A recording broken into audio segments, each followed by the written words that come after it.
വിനീത VG നമ്മളോടൊപ്പം തുടരുന്നുണ്ട്. വിനീത നിൽക്കുന്നത് സോണിയാഗാന്ധിയുടെ വസതിക്ക് മുന്നിൽ നിന്നാണ്.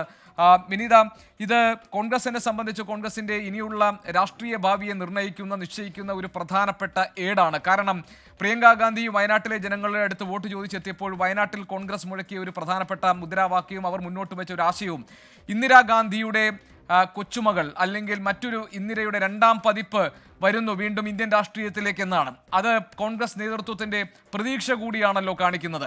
സോണിയാഗാന്ധിയും പ്രിയങ്ക ഗാന്ധിയും രാഹുൽ ഗാന്ധിയും ഇനി പാർലമെന്റിന്റെ ഭാഗമാണ്.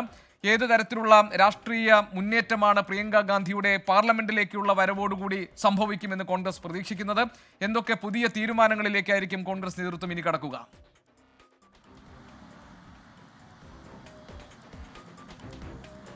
തീർച്ചയായും ഗോപികൃഷ്ണൻ സൂചിപ്പിച്ചതുപോലെ തന്നെ കോൺഗ്രസിന്റെ ഒരു നേതൃനിരയിലേക്ക് പ്രിയങ്കയുടെ ഒരു വരവ് അത് പ്രവർത്തകരടക്കം വലിയ ആവശ്യത്തോടു കൂടി തന്നെയാണ് കാണുന്നത്. ഒരു കാത്തിരിപ്പ് തന്നെ അതിനുവേണ്ടി മുന്നോട്ടുണ്ടായി എന്ന് കൂടി നമുക്ക് പറയേണ്ടി വരും. എന്താണെങ്കിലും വലിയൊരു ആവേശം തന്നെയാണ് ഡൽഹിയിലെ കോൺഗ്രസ് പ്രവർത്തകർക്കും നേതാക്കൾക്കും ഒക്കെ തന്നെയുള്ളത്.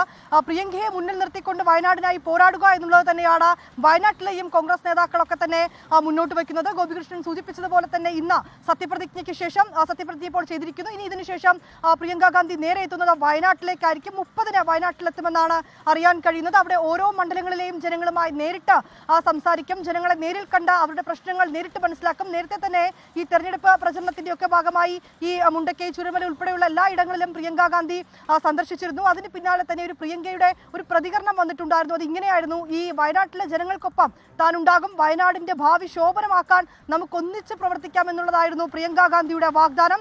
ഈ ദുരിതം അനുഭവിക്കുന്നവരെ നേരിൽ കണ്ടതാണ്, കർഷകരെ നേരിൽ കണ്ടതാണ്, അവിടെയുള്ള ഈ മലയോര മേഖലകളിൽ താമസിക്കുന്നവരെ നേരിൽ കണ്ടതാണ്. ഇങ്ങനെ എല്ലാ ജനങ്ങളെയും, എല്ലാ വിഭാഗത്തിലുള്ള ജനങ്ങളെയും താൻ നേരിൽ കണ്ടു.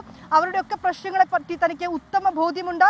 ആ പ്രശ്നങ്ങളെ പാർലമെന്റിലേക്ക് കൊണ്ടുവരും, അവർക്കായി താൻ പ്രവർത്തിക്കുമെന്നുള്ളതാണ് പ്രിയങ്ക ഗാന്ധി വയനാട്ടിലെ ജനങ്ങൾക്ക് നൽകിയിരിക്കുന്ന ഉറപ്പ്. ഇനി ആ ഉറപ്പ് അത് എത്രത്തോളം പ്രാവർത്തികമാക്കുമെന്നുള്ളത് തന്നെയാണ് കോൺഗ്രസ് നേതൃത്വം അടക്കം ഉറ്റുനോക്കുന്നത്. ഞാനിപ്പോൾ നിൽക്കുന്നത് സോണിയാഗാന്ധിയുടെ വീട്ടിലാണ്. രാവിലെ മുതൽ വീടിന് മുന്നിലാണുള്ളത്. രാവിലെ മുതൽ വലിയ ആവേശം തന്നെയാണ് പ്രവർത്തകരുടെ ഭാഗത്തു നിന്നും ഇവിടെ ഉണ്ടായിരുന്നത്. ഈ ഖാൻ മാർക്കറ്റിന് സമീപമുള്ള പ്രിയങ്കയുടെ വസതിയിൽ നിന്ന് റോബർട്ട് വദ്രയ്ക്കൊപ്പമാണ് പ്രിയങ്ക ഗാന്ധി സോണിയാഗാന്ധിയുടെ വീട്ടിലേക്ക് എത്തുകയും ഇവിടെ കൂടിക്കാഴ്ച നടത്തുകയും ചെയ്തത്. തുടർന്ന് രാഹുൽ ഗാന്ധിക്കൊപ്പമാണ് പ്രിയങ്ക പാർലമെന്റിലേക്ക് എത്തിയത്. പ്രിയങ്ക ഗാന്ധി MP ആയി മാറിയിരിക്കുന്നു. ലോക്സഭയിൽ പ്രിയങ്ക ഗാന്ധി സത്യപ്രതിജ്ഞ ചെയ്തു.